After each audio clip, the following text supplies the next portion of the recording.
Hi everyone, welcome back again di Bitcoin Update. Di Bitcoin Update kali ini kita akan ngebahas posisi harga Bitcoin setelah rilis data retail sales untuk US yang ternyata sangat positif ya. Dan gimana impactnya terhadap harga daripada Bitcoin serta bagaimana impactnya terhadap nilai dolar Amerika. Nah di pembahasan kali ini kita akan start langsung dari economic calendar. Jadi teman-teman lihat dulu untuk hari ini rilis data yang positif itu datang dari Amerika. Ya, di sini kita bisa lihat ada core retail sales yang meningkat dari perkiraan di 0,4% itu naik jadi 1,3%. Dan di situasi ini sebetulnya menunjukkan bahwa demand pada masyarakat itu masih meningkat. Yang tentu saja sebetulnya menunjukkan adanya hal yang positif ya pada ekonomi Amerika Serikat, di mana daya beli masyarakat masih ada. Padahal sebetulnya yang menjadi kendala daripada masalah inflasi di Amerika itu adalah terkait dengan demand-nya ini gitu ya. Dan demand atau growth ekonomi yang diperkirakan atau diekspektasi untuk melambat itulah yang sebetulnya diharapkan oleh para mereka pengatur kebijakan ya, terutama the Federal Reserve. Jadi entahlah ya, menurut saya ini bisa jadi merupakan suatu masalah atau satu titik masalah baru ya. Bisa jadi istilahnya kita berbicara untuk next istilahnya pertemuan berikutnya, CPI, data CPI, kemudian kita berbicara dari sisi the Federal Reserve, mungkin mereka terpaksa harus tetap hawkish gitu dengan situasi ini gitu. Nah, sementara mungkin kita ngelihat dari dia punya interest rate decision ya, probabilitasnya pada Desember itu akan meningkat atau menurun. Karena kalau kemarin itu naik 85%, oke, per hari ini masih sama ya, sekitar 85,4%. Ini saya nggak tahu nih apakah dia belum update apa gimana. Tapi yang pasti mungkin retail sales ini nggak terlalu dianggap penting ya. Atau gimana, saya juga kurang begitu paham untuk case yang retail sales ini, karena biasanya yang kita perhatikan itu adalah consumer confidence, kemudian CPI dan juga PPI plus unemployment rate, dan yang lainnya adalah PMI atau Purchasing Managing Index. Dan besok itu akan ada rilis data initial jobless claim, diperkirakan angkanya akan sama. Sebetulnya kalau misalkan kita melihat dari beberapa waktu lalu, kita udah tahu nih ya teman-teman, Amazon itu sudah mulai lay off karyawan mereka. Kemudian Twitter gara-gara dibeli Elon Musk, dia pecat sekitar 11 ribuan lebih kurang ya. Dan terakhir dapat kabar juga Facebook atau Meta itu juga sama, mereka melakukan pemecatan terhadap karyawannya. Jadi kita udah pernah bahas di video-video yang cukup lama atau live streaming yang lalu-lalu bahwa kenaikan suku bunga itu biasanya implikasinya adalah meningkatnya pengangguran. Kenapa? Karena pengusaha jadi sulit untuk melakukan ekspansi. Ya, mungkin kalau teman-teman yang udah sering dengar kalimat ini udah bosen gitu ya. Tapi memang ini yang perlu kita note terus-menerus supaya kita di sini istilahnya dalam mempersiapkan planning atau strategi untuk kita melakukan investment itu nggak bisa terlalu terburu-buru. Ya, perlu diingat teman-teman, Bitcoin punya history di mana setiap kali setelah halving atau ketika kita tahu ya istilahnya halving day, which is 4 tahunan sekali lebih kurangnya, baru biasanya market bisa possible terjadi namanya bull run gitu. Dan tentu saja setiap kali kita melakukan halving itu didukung dengan kebijakan yang diambil oleh Amerika Serikat. Salah satunya adalah ketika 2020 bull run terakhir itu dipicu juga oleh quantitative easing yang dilakukan oleh the Federal Reserve. Jadi this time 2024, apakah The Fed akan melakukan QE lagi? Apakah 2024 The Fed akan menurunkan suku bunga kembali sampai 0,25% lagi seperti tahun 2020 dan 2021 lalu? Nah, itu sebetulnya adalah misteri di masa depan. Akan tetapi berkaca dari historical, setidaknya kita punya pandangan ya bahwa untuk saat ini kalau teman-teman mau lebih agresif, menurut saya timingnya kurang begitu tepat.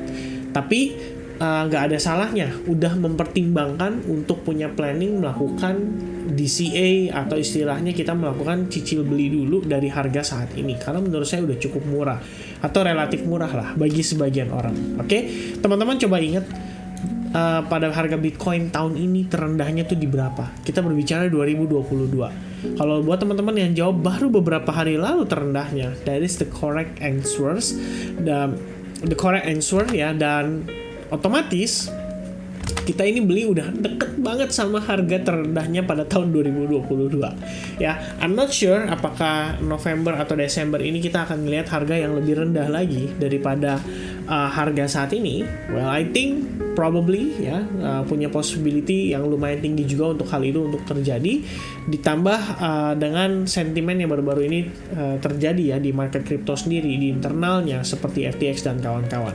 Nah, sekarang kita berbicara sedikit teman-teman tentang posisi daripada pergerakan Bitcoin based on price action.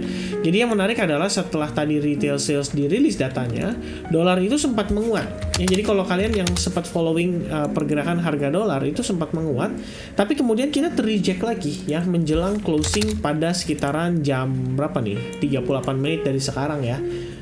Kalau untuk daily 3 jam 38 menit dari sekarang. Jadi kita melihat pergerakan DXY sebetulnya based on time frame daily itu udah break di bawah 38,2% dan harusnya ongoing menuju ke Fibo 50% ya, dan itu di kisaran 104,73 untuk dolar indeks. Yang menarik adalah kalau kita menggeser sedikit ke Nasdaq itu posisinya dia sudah berhasil break atas resistance terakhir. Jadi memang kalau kita lihat ya chartnya lebih kurang, kalau dolar indeksnya dia sudah break dari level support, ya berarti harusnya indeks sahamnya dia udah berhasil break dari resistance, kan anggapannya seperti itu.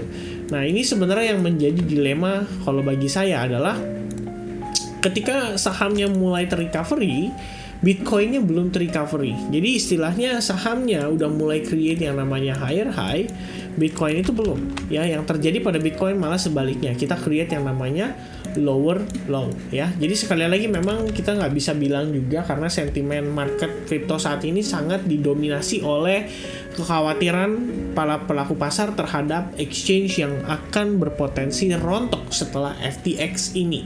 Jadi istilahnya menyusul kasus FTX, ada istilahnya kalau kita ngomongin di market crypto itu kan udah wajar banget ya namanya kerjasama ya. Jadi kayak FTX ada kerjasama dengan koin A, koin B, koin C, dia juga ada invest di koin A, koin B, koin C, dan itu yang sebenarnya dikhawatirkan menjadi salah satu efek domino. Selain itu kita udah bahas juga sebelumnya, dikhawatirkan juga kepercayaan institutional investor terhadap market crypto juga jadi akan berkurang. Nah, itu adalah problem yang kita hadapi saat ini. Meanwhile, speaking of Bitcoin sendiri di time frame daily, kalau misalnya closing hari ini terbentuk ya posisi seperti sekarang ini artinya kan bearish engulfing nih teman-teman. Berarti ada possibility kenaikan Bitcoin tuh bisa jadi hanya terbatas.